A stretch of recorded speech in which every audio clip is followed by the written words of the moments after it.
What's going on, YouTube? Back with another video. Sitting here at the tank wash. I got a comment from a subscriber or somebody, a driver that wants to know what company would I recommend for a new driver to go to.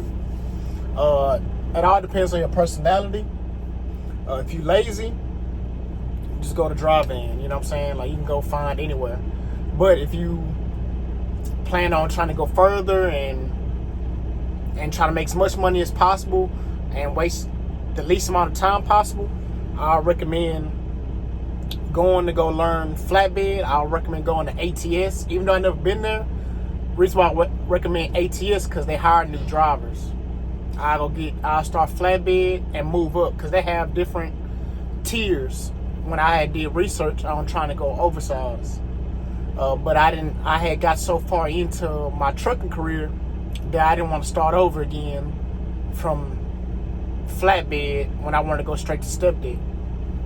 So if I was to do it all over again, knowing what I know, I would get my tanker and my hazmat, go to ATS, go up to RGN, and then I'll come over to tanker like I'm doing now and get my own truck, and then I'll be able to do the different forms of trailers, oversized, because I know all about it. Going, starting over. Reason why I say it depends on what kind of character you is. Flatbed is hard work, you know what I'm saying? You got to get real active, got to deal with tarps, you know what I'm saying? Got different type of loads. You can't be lazy. You always got to think ahead, you know what I'm saying? You got to be cautious of everything. You got to be willing to stop after 150 miles to check your load. You can't just chain down your load and be tight, or strap down your load and be tight. You take off and it's gonna stay like that. No, you got to constantly check that load, be looking in your mirrors, watching them straps flap, watch the chains moving. You got to be constantly on it. But if you're just a person that want to load and go, drive in, sometimes tanker, because everything pretty much sealed when you get in the tanker. Everything pretty much sealed down, but still you still got to be cautious. You know what I'm saying? You can't just load up a load full of chemicals, drive and go. So yeah. And tanker, if I was to start over again and have to do tanker, and I don't know many companies that hire with no experience, but I'll probably go to Schneider because that's what I was supposed to do. The only reason I didn't go to Schneider is because my trainer, he had told me, because Schneider had just, when I had started working for Schneider had just, I guess, implemented their tank division. So they really have many contracts. So when my plan was to get my tank and my hazmat, go work for this company called JAM in the plants. And when I went to Schneider, my trainer said that, people on the tanker side, I heard they ain't making no money, blah, blah, blah. Thinking that meant all tanks ain't making no money. You know what I'm saying? Being a rookie. So I'm going to make a separate video about not listening to people that ain't never went nowhere. Because my trainer had came from Frito-Lay. He lived in Dallas. He had got him a truck through SFI when he was good. All he had to do was do like dedicated lanes. He did local and made good money. So he was okay and fine with being a lease driver or whatever it was called at the time, because I went to Schneider in 2016.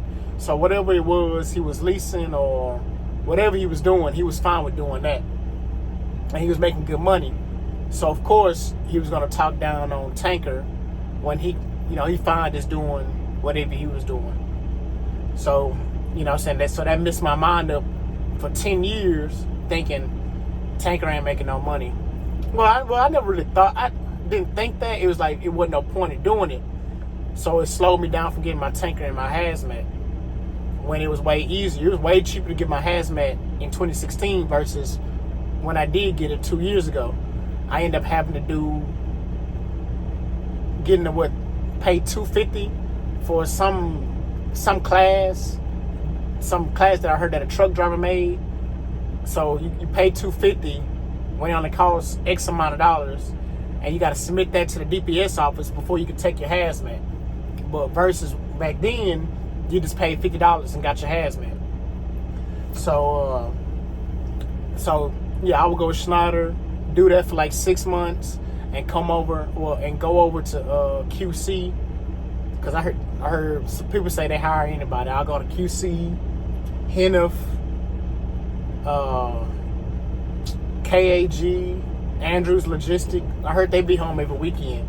I tried to get on with them, but when I went to my first tank company, I think Andrews Logistics was on the hiring freeze. So yeah, I'll just make a little quick video. That's what I recommend. If I had to start over, that's what I would do. I would go flatbed, learn different trailers, because anybody can drive-in. You know what I'm saying? 9 times out of 10, if you're a new driver, you got your experience driving a drive-in. So anybody can do that. Anybody can open a door and swing a door. So you got plenty of time to drive a drive-in. Go learn flatbed, step deck, RGN for your first 2 years of truck driving, and then go do whatever else with your career, you know. I also recommend going straight and getting your tank and your hazmat. Get those endorsements, you know. Pay a little extra money, get the endorsements, and be done with it. That's what I'm currently having my wife do. She got I think she got